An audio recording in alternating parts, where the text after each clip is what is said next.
नमस्कार, मैं हूं रविंद्र जैन और आप देखना शुरू कर चुके हैं सबकी खबर। आखिर इस समय देश की राजनीति किस ओर जा रही है?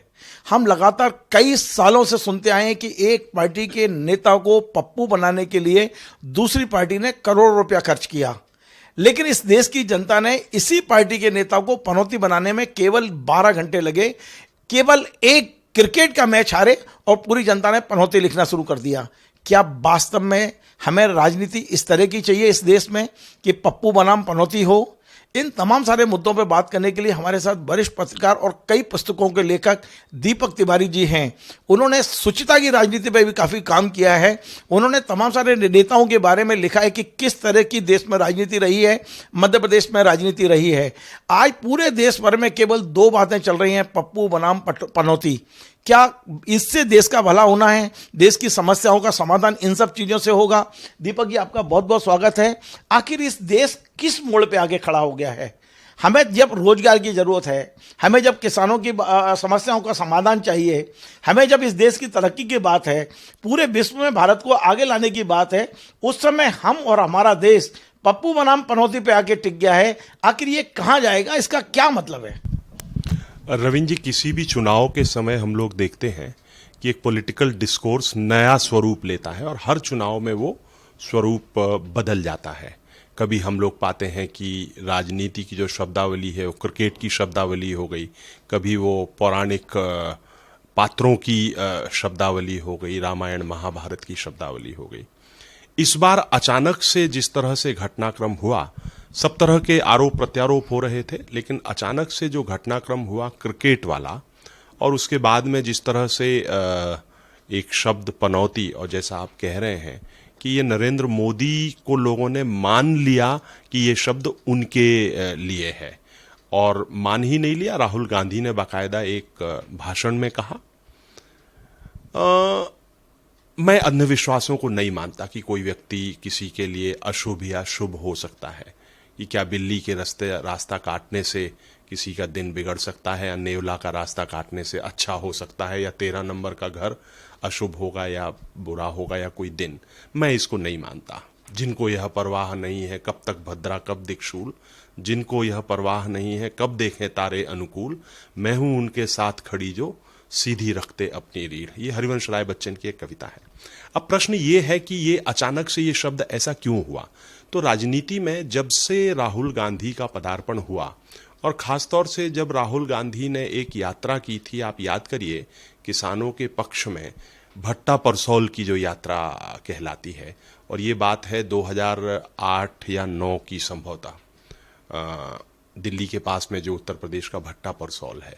और उसके बाद से अचानक से एक देश का बड़ा वर्ग है, खासतौर से वो वर्ग जो पूंजीपति उद्योगपति समुदाय का है, और सब लोग जानते हैं कि भारतीय जनता पार्टी जो है राइट विंग पार्टी है, और राइट विंग पूरी दुनिया में हमेशा ये जिसको कहें कि प्रो इंडस्ट्री होता है, प्रो इकोनॉमी होता है।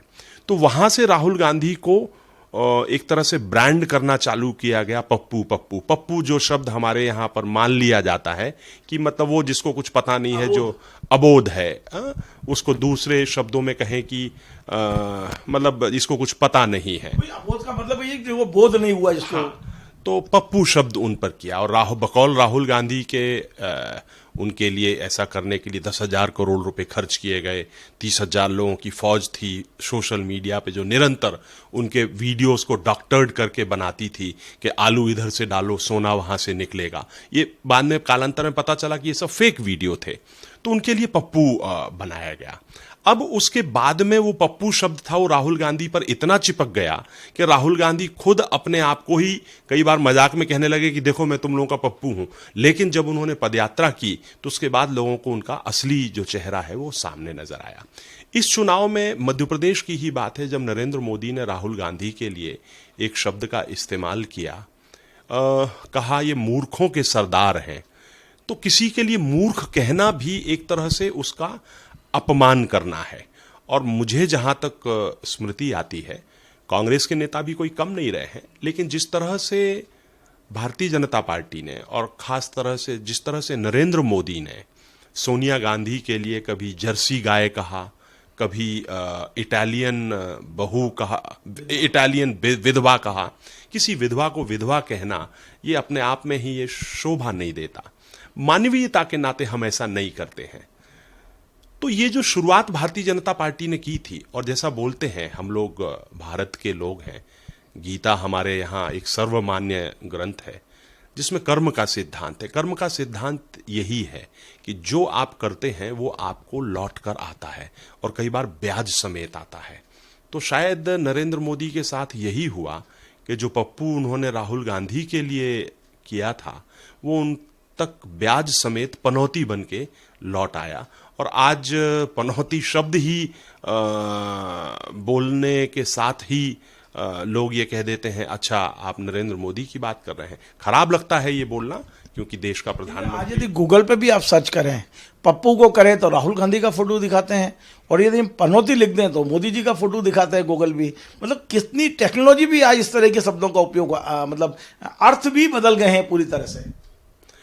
देखिए, टेक्नोलॉजी का जहाँ तक हम कहें तो ये तो सब टेक्नोलॉजी के पीछे के जो लोग हैं जो उसको ऑपरेट कर रहे हैं, और हम आप ये बहुत अच्छे से जानते हैं, आपके दर्शक भी जानते ही होंगे, मैं मानता हूँ कि आज दुनिया के जो सबसे बड़े गुंडे हैं वो हैं गूगल, फेसबुक, जो टेक्नोलॉजी कंपनीज हैं, एप्पल, ये सबसे बड़े गुंडे हैं। ये पूरे दुनिया के लोकतंत्र को खत्म करने पर आमादा हैं। और अब एक नया गुंडा पनप रहा है आर्टिफिशियल इंटेलिजेंस के रूप में, जिस पर अभी फिलहाल माइक्रोसॉफ्ट का एक तरह से कब्जा हो गया है पिछले 2 दिन पहले, जिस तरह से ओपन एआई चैट जीपीटी वाला जो मामला हुआ।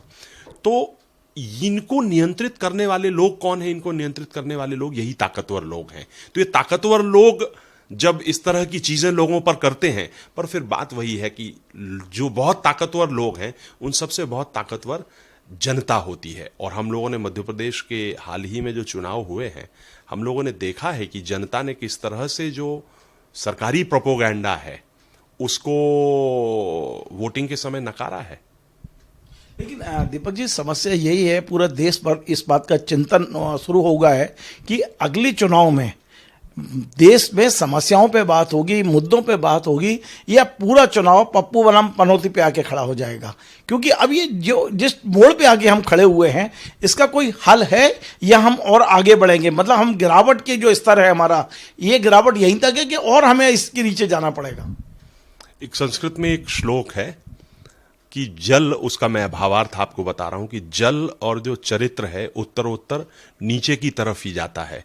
एक बार यदि आपका चरित्र बिगड़ गया तो फिर उससे नीचे ही जाएगा, ऊपर नहीं जा सकता। क्योंकि एक बार यदि आपने कोई घटिया काम कर दिया तो अब वो कैसे, तो वैसे ही जल का जो स्वभाव है और जो चरित्र का स्वभाव है, तो राजनीतिज्ञों के चरित्र से आप कुछ अपेक्षा करें, मुझे लगता है ये बहुत ज्यादा होगा। ये लोग नहीं सुधरेंगे, इसलिए नहीं सुधरेंगे क्योंकि अब जो सत्ता में जिस तरह के स्टेक्स लगे हुए हैं, अब सत्ता आदमी इसलिए नहीं करता कि मैं देश के लिए कुछ अच्छा करना चाहता हूं, वो इसलिए करता है कि मेरे अपने कुछ व्यापारिक हित हैं, मेरे अपने कुछ निजी हित हैं जिनको मैं सुरक्षित रखना चाह रहा हूं। और जिस तरह से हम देख रहे हैं कि आने वाला चुनाव है, मध्य प्रदेश का चुनाव, मध्य प्रदेश में अंततः क्या जनता के मुद्दे चुनाव में रह गए?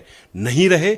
जो सत्ताधारी दल हैं उन पर सबसे ज्यादा जिम्मेदारी होती है कि वो एजेंडा सेट करेंगे, पर उन्होंने क्या एजेंडा सेट किया? राम मंदिर कब बना था, कब आंदोलन हुआ था, अभी भी राम मंदिर ही चल रहा है। तो यदि राम मंदिर जैसे विषयों पर यदि चुनाव होंगे तो मुझे लगता है कि फिर जनता के मुद्दे तो नहीं आएंगे, और राम मंदिर चुनाव और उसका केंद्र बना रहे तो आपके लिए फिर अंततः इसी तरह के हल्के मुद्दे ही सामने रखना पड़ेंगे, क्योंकि उन्हीं हल्के मुद्दों के सामने ही तो राम मंदिर आपको बड़ा मुद्दा नजर आएगा। दीपक जी, मैं सवाल तो कुछ और मेरे दिमाग में आया था, लेकिन आपने राम मंदिर की बात शुरू कर दी तो एक नया सवाल मेरे दिमाग में, मैं 2-3 दिन से यूट्यूब पे देख रहा हूँ, कुछ साधु संत, हो सकता है वो केवल भगवा कपड़े पहने हों, वो लगातार सोशल मीडिया पे आकर कह रहे हैं कि जो जनवरी में 24 जनवरी को अयोध्या में भगवान राम की प्राण प्रतिष्ठा है मूर्ति की, रामलला की, उसमें मोदी जी को नहीं आना चाहिए क्योंकि वो पनौती है, कोई अपशगुन हो जाएगा।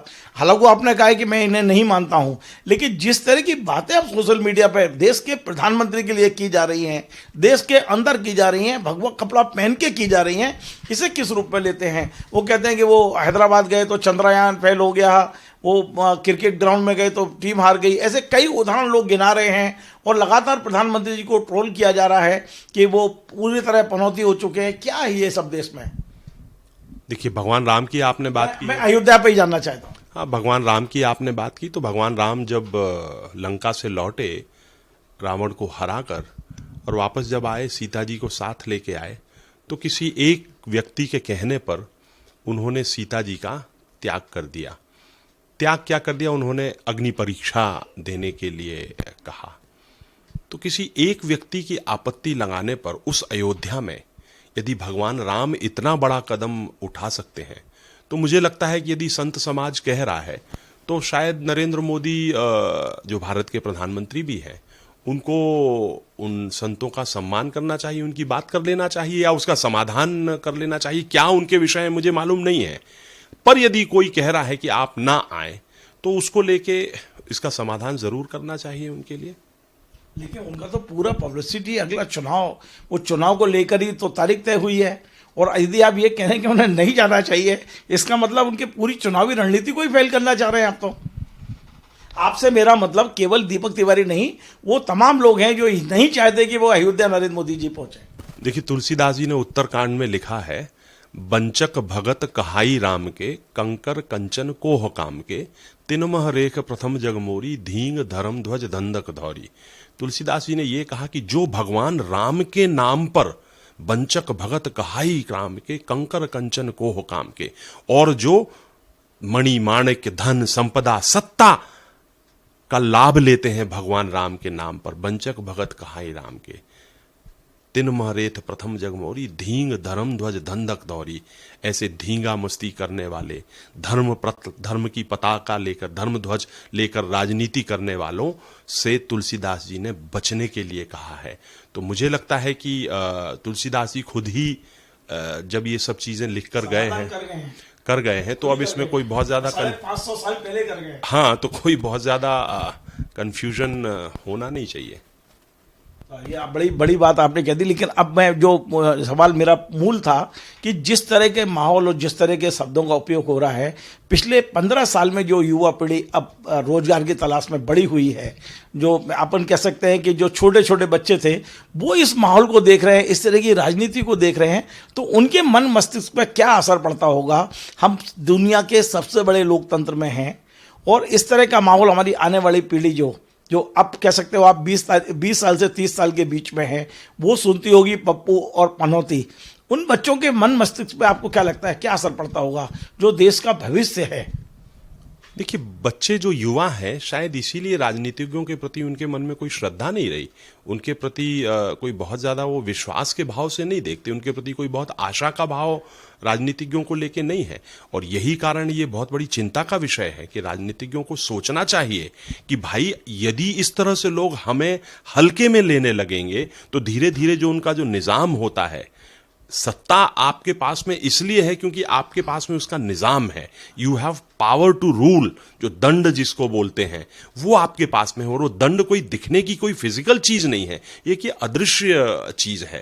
तो अदृश्य रूप से यदि आपके प्रति जो सम्मान का भाव यदि घटता जाएगा, क्योंकि नेता लोग जो बोलते हैं हम पाते हैं कि वो ऐसा होता नहीं है। वो आज कुछ कह रहे हैं, कल कुछ कह रहे हैं, आज किसी पार्टी के नाम पर वोट लिया, कल किसी के साथ में चले गए, कल तक माइक के सामने, कैमरे के सामने बोल रहे हैं कि मैं अमुक पार्टी का सच्चा सिपाही हूं, और अगले दिन सवेरे वो कहते हैं कि मेरा तो डीएनए बदल गया। मध्य प्रदेश के एक राजनीतिक हैं जो कांग्रेस में जब पीसीसी में उनका इंटरव्यू लिया, उन्होंने कहा मैं कहीं नहीं जा रहा हूं, मैं कांग्रेस पार्टी का डीएनए है मेरी रगों में, मेरे पिताजी कांग्रेस में मंत्री रहे तमाम से। अगले के दिन सवेरे जाके वो भारतीय जनता पार्टी में चलेगा।